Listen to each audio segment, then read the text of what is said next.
Hello everyone, my name is Chen. The topic of my presentation is DC electric field sensor based on polyimide substrate.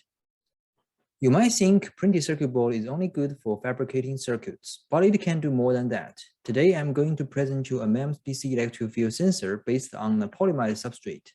Traditional MEMS devices are commonly based on rigid substrates such as silicon. It is expensive and time-consuming for academic research. Printed circuit board fabrication technology can be a promising alternative method for the fabrication of micro devices.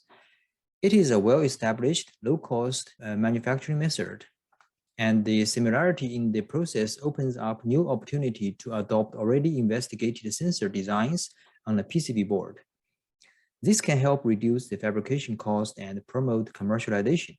Although the size of dimensions are much larger than available in silicon micromachining, the size resolution available in flex PCB commercial processes are suitable for fabricate microstructures, which can meet the required performance for various micro device applications.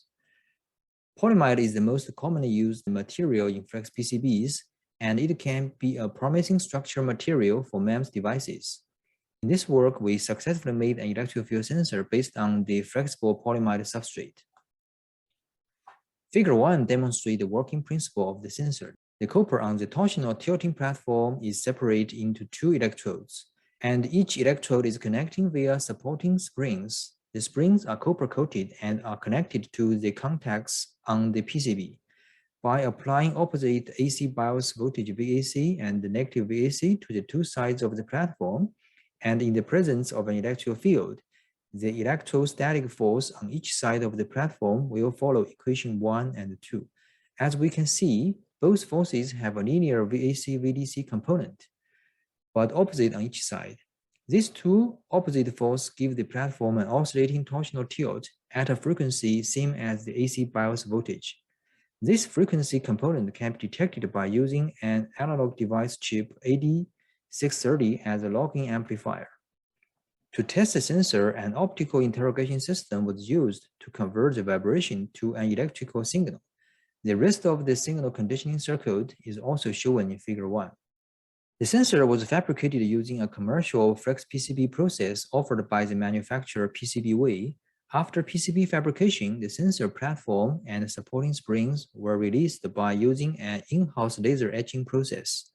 Figure 2 shows a fabricated device. The sensor platform is 2 by 2 mm.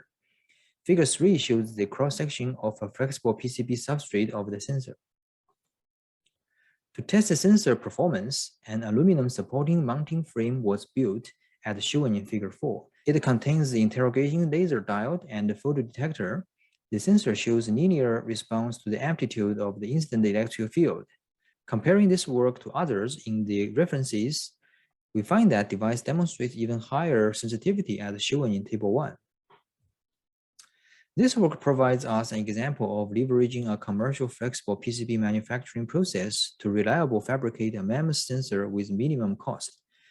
In the future, flex PCB and rigid flex PCB substrates can be applied to integrate the sensor directly with the signal processing electronics. This could be a new direction to develop and commercialize sensors. Thank you.